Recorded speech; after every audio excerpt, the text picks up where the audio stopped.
اعوذ باللہ من الشیطان الرجیم بسم اللہ الرحمن الرحیم یا رب صلی وسلم دائما ابدا علی حبیبک خیر خلق کلہم کل عام انت بخیر۔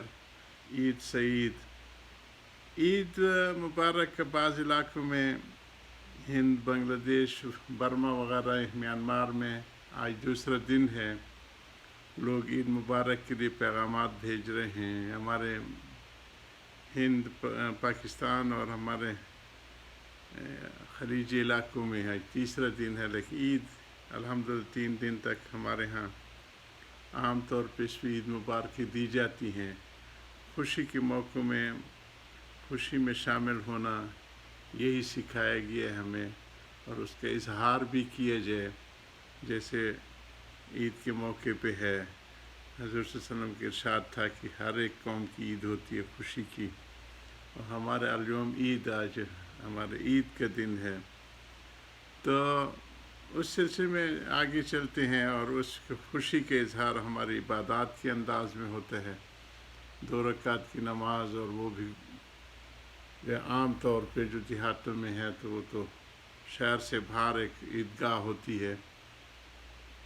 بڑے بڑے شہر ہو گئے ہیں تو اب مساجد میں اس کی گنجائش دے دی گئی ہے کہ مساجد میں پڑھی جا سکتی، لیکن وہ تو جو حضور صلی اللہ علیہ وسلم خود عیدگاہ مسجد نبی کے ساتھ باب سلام کی طرف موجود ہے، تو اس میں جمع ہو کے، اور مسلمانوں کی عادت ہوتی ہے کہ خوشی کے موقع پہ اللہ اکبر اللہ اکبر کہتے ہیں کہ بڑا شان والی ہے وہ ذات جس نے رمضان میں توفیق سے نوازا، اور آگے کے لیے پھر وہ نئے عزم کے ساتھ اس کی اطاعت اور فرما برداری کے عزم کے ساتھ وہ بڑھتے ہیں۔ اور اسی طرح شوال کے ساتھ جو ہی چاند نظر آ جاتا ہے شوال کا، تو اس دن سے پھر یہ شوال، ذی القعدہ اور ذی الحج، یہ پھر اشہر الحج کے نام سے ان کو کہا جاتا ہے کہ یہ حج کے مہینے ہیں۔ ان کے احکام پھر تھوڑے سے جدا ہیں دوسرے مہینوں سے، اور حاجی حج کی تیاری شروع کر دیتے ہیں، اور سفر کا قصد کرنا شروع کر دیتے ہیں، اپنے انتظامات کرنا شروع کر دیتے ہیں، آج جدید حالات میں درخواستیں دینا شروع کر دیتے ہیں، اور پھر اس کی منظوری اور ویزے اور یہ ساری چیزیں ہیں۔ تو اشہر الحج، اور پھر مکیوں کے لیے کچھ اور احکام ہوتے ہیں جو مکہ کے لوگ ہیں، اہل حرم اور اہل حل اور میقاتی لوگ جو ہوتے ہیں، یہ 3 اصطلاحات ہیں۔ جو باہر سے آ رہے ہوتے ہیں وہ میقات والے ہوتے ہیں، جو مکہ مکرمہ میں رہ رہے ہیں یہ اہل حرم ہوتے ہیں، اور اسی طرح جو میقات اور حدود حرم کے بیچ میں ہیں یہ ہل والے لوگ ہیں۔ تو سارے شان والے ہیں جو اللہ کے کعبے کی طرف آتے ہیں۔ کعبے کے ساتھ اللہ پاک نے انسانوں کو بڑا ایک تعلق عطا فرمایا ہوا ہے۔ اس کعبے کے اوپر بیت معمور فرشتوں کا اسی طرح طواف کرنے کی جگہ ہے، جس کی 70,000 فرشتے روزانہ طواف کرتے ہیں، اور جس کو آج موقع ملا قیامت تک پھر اس کو موقع نہیں ملے گا، کہ فرشتوں کی اتنی تعداد ہے، بے شمار اللہ پاک نے ان کو اس دنیا میں کہیں تو رکوع میں ہے، کہیں سجدہ میں ہے، کہیں کسی کی کوئی تسبیح سبحان اللہ کہہ رہے ہیں، کوئی الحمدللہ کہہ رہے ہیں، اور انسانوں کے لیے پھر دنیا میں اس کا کعبہ اور بیت المعمور، اور اس کے اوپر پھر عرش رحمان ہے، اس سے ساری تجلیات دنیا کے فیصلے جتنے بھی ہیں وہ اتر کے کعبے پہ فرشتے لاتے ہیں، پھر فرشتے جو ہے ان احکامات کی تعمیل کے لیے ساری دنیا میں پھیل جاتے ہیں۔ تو رشد ہدایت کا مرکز بھی ہے، اللہ تعالیٰ بچائے۔ یہ جو جتنے تبعیاں آ رہی ہیں یہ ہماری بدعمالیوں کی وجہ سے، لیکن فیصلے تو پھر اوپر سے آ کے، جیسے ابراہیم علیہ السلام کے لیے فرشتے آئے، ان کو بیٹی کی خوشخبری سنائی، تو تو ان سے پوچھا کہ فما خطبکم ایھا المرسلون، تمہارا آگے کہاں منزل ہے؟ تو انہوں نے لوط علیہ السلام کی قوم کہا کہ وہ اس کو الٹا کرنے کے لیے اور ان کے اوپر عذاب لانے کے لیے.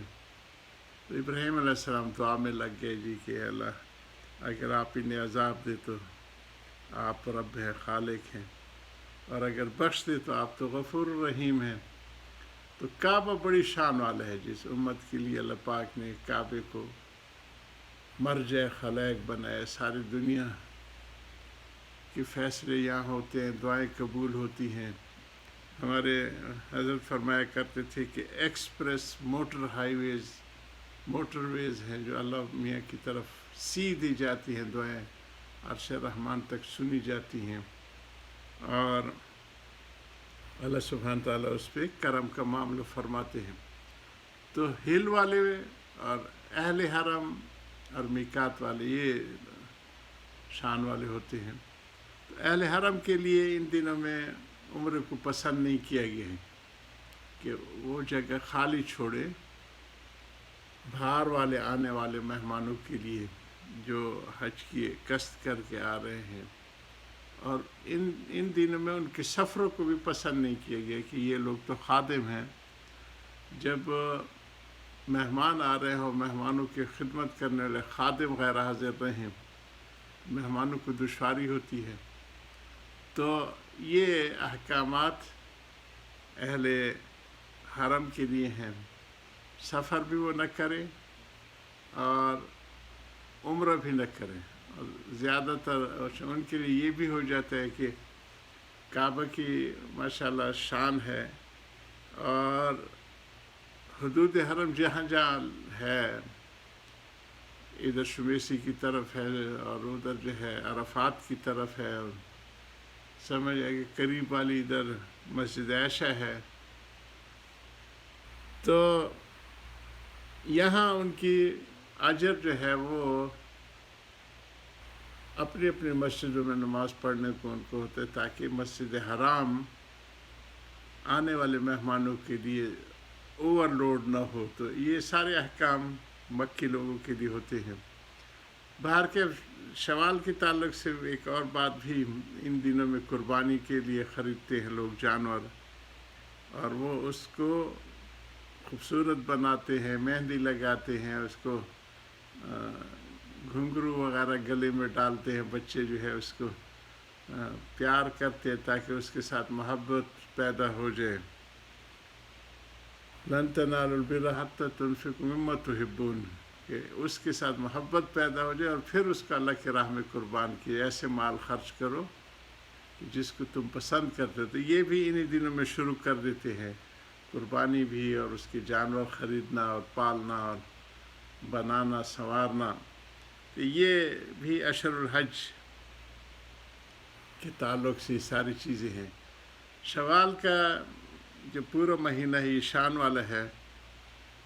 اس میں من صام رمضان آیا واتبع ستہ من الشوال، کہ جس نے رمضان کے روزے رکھے اور اس کے بعد 6 روزے شوال کے رکھے، کانہ صام الدہر، جو کہ اس نے سارے سال کا جو ہے جیسے روزے کا اجر اس کے لیے لکھا جاتا ہے.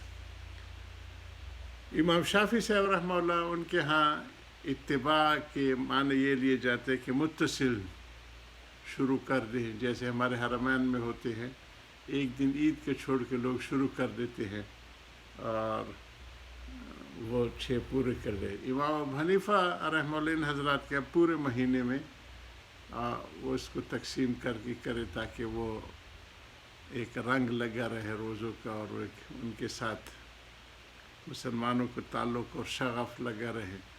تو 6 روزے اس میں بڑے اہم ہیں، اور اس کے اوپر ساری امت میں الحمدللہ عمل ہوتے ہیں، عمل کر رہے ہیں.